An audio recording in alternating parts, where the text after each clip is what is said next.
বারুইপুরের ঘটনাটা আজকে আমাদের মধ্যে কিন্তু ভেতর থেকে হিলিয়ে দিয়েছে।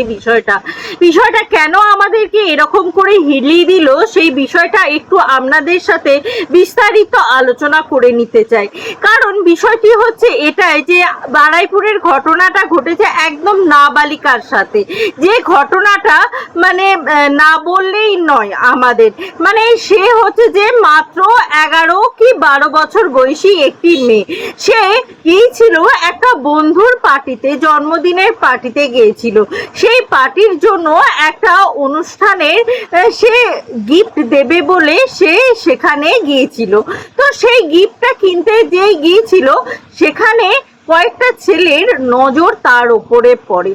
যেই না ছেলেগুলোর নজর তার উপরে পড়ে অমনি ছেলেগুলো তাকে কিন্তু তাদের বিকৃত মস্তিষ্ক থেকে উৎপন্ন হওয়া বিকৃত আবেগজনিত জিনিস থেকে কুকর্ম করবে বলে মেয়েটিকে কিন্তু টেনে হিঁচড়ে তাকে কিন্তু অন্যদিকে নিয়ে যাবে বলে কিন্তু সেই রকম চিন্তা ভাবনা করে। এবার টেনে হিঁচড়ে নিয়ে গেলে তো লোকে সন্দেহ করবে, তাই তাকে কিন্তু মানে যাই হোক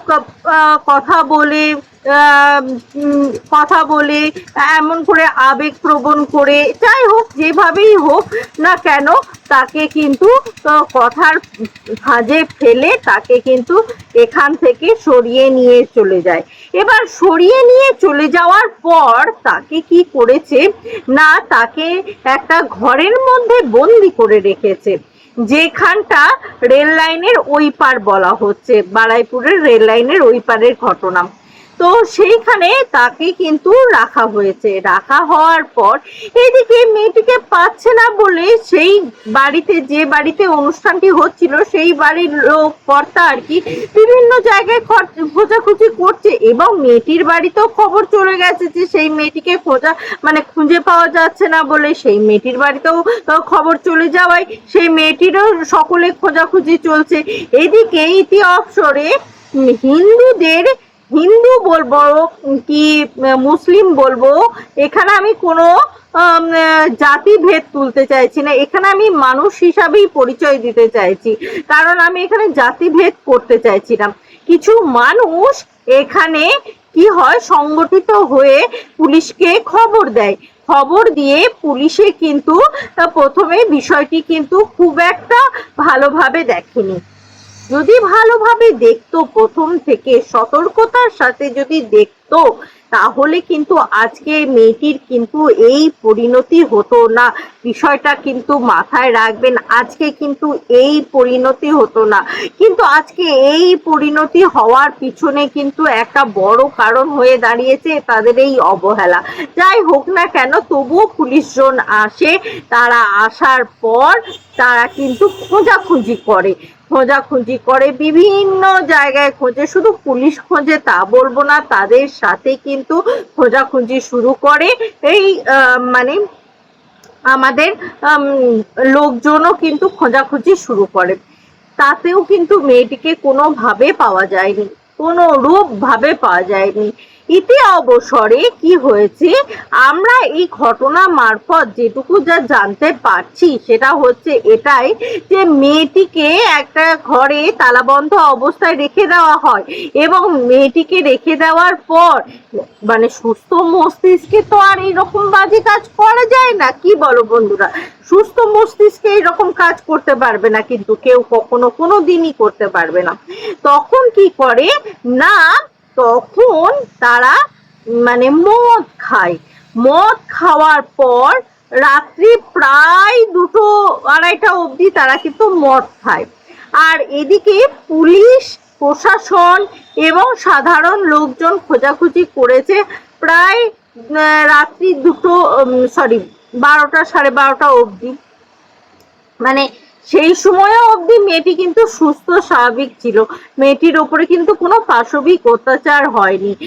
যদি মেয়েটিকে আরেকটু ভালো করে খোঁজা হতো না, তাহলে মেয়েটি কিন্তু বেঁচে থাকতো, আরো সুস্থ স্বাভাবিক ভাবে বেঁচে থাকতে পারতো, কিন্তু মেয়েটি বেঁচে নেই প্রথমত কথা।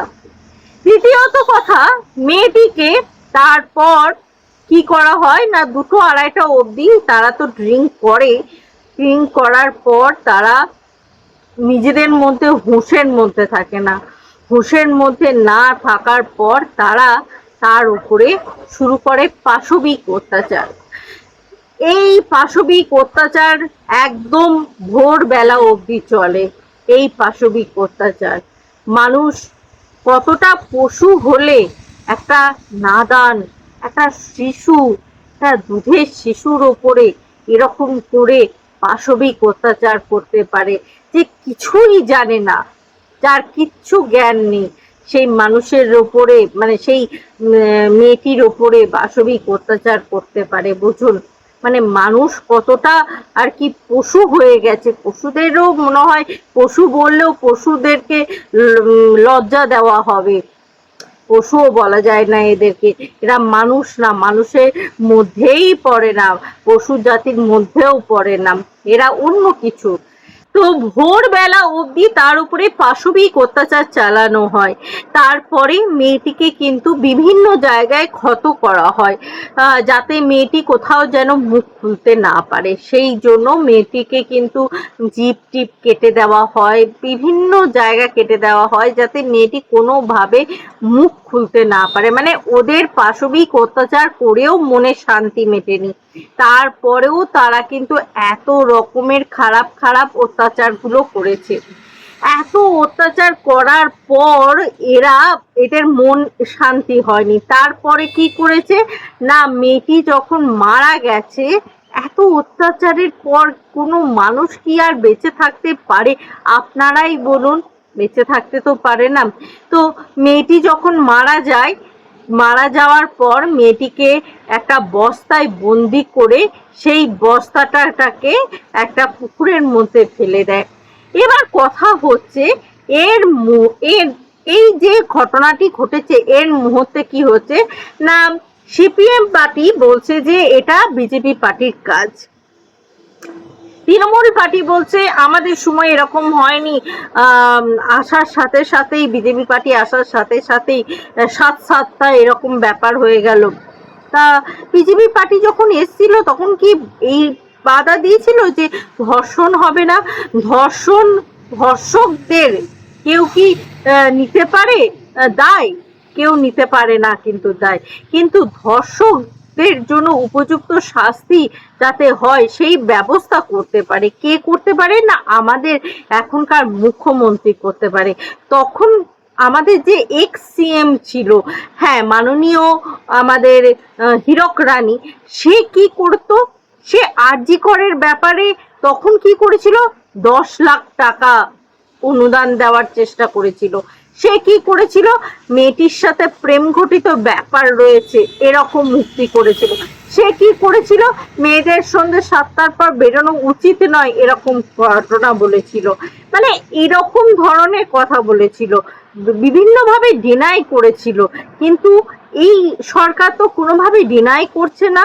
এই সরকার বারবার বলছে যে প্রাইম যে সুপ্রিম যে শাস্তি হয় সেই শাস্তি দেওয়া হবে, যেটা চাইছে তার পরিবার সেই শাস্তিটাই কিন্তু দেওয়া হবে এই অপরাধীদের। কিন্তু একটা কথা আপনাদের কাছে আমি করজোরে বলছি, যে যাদের এরকম বিকৃত মস্তিষ্ক থেকে বিরত হবেন। আর একটা কথা জেনে রাখবেন, যে আমাদের এই মুখ্যমন্ত্রী এমন কিছু মানে অপরাধ যারা করছে তাদের জন্য এমন কিছু দৃষ্টান্তমূলক শাস্তি প্রদান করতে চলেছে, তার জন্য আপনারা কিন্তু নিজেদের রুটা কেঁপে যাবে। তাদের মনে হবে যে এরকম কাজ করাটা উচিত নয়, এরকম কাজ করা থেকে বিরত থাকা উচিত, এরকম কাজ করাটা কখনোই উচিত নয়।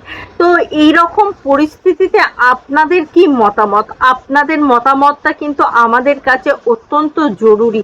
কেন জানেন তো?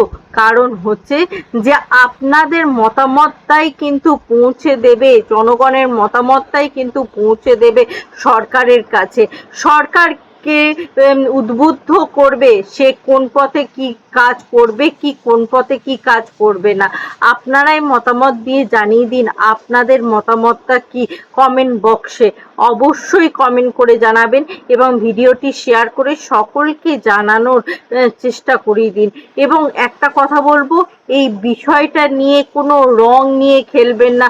এই হিন্দু, এই মুসলিম এরকম কোনো রং নিয়ে খেলবেন না, কারণ এরকম রং নিয়ে না খেলাটাই বেটার।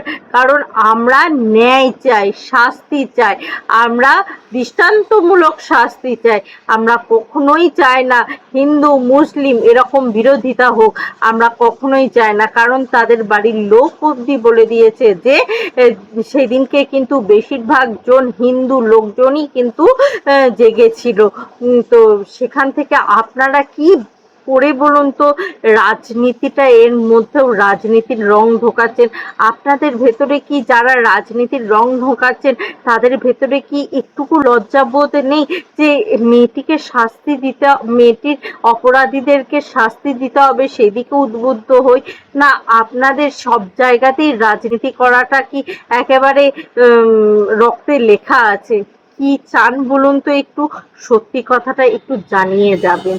ভিডিওটা ভালো লাগলে শেয়ার করবেন, কমেন্ট করে জানাবেন আপনাদের মতামত কি, আর প্রচুর পরিমাণে সাবস্ক্রাইব করে নেবেন আমার চ্যানেলটিকে।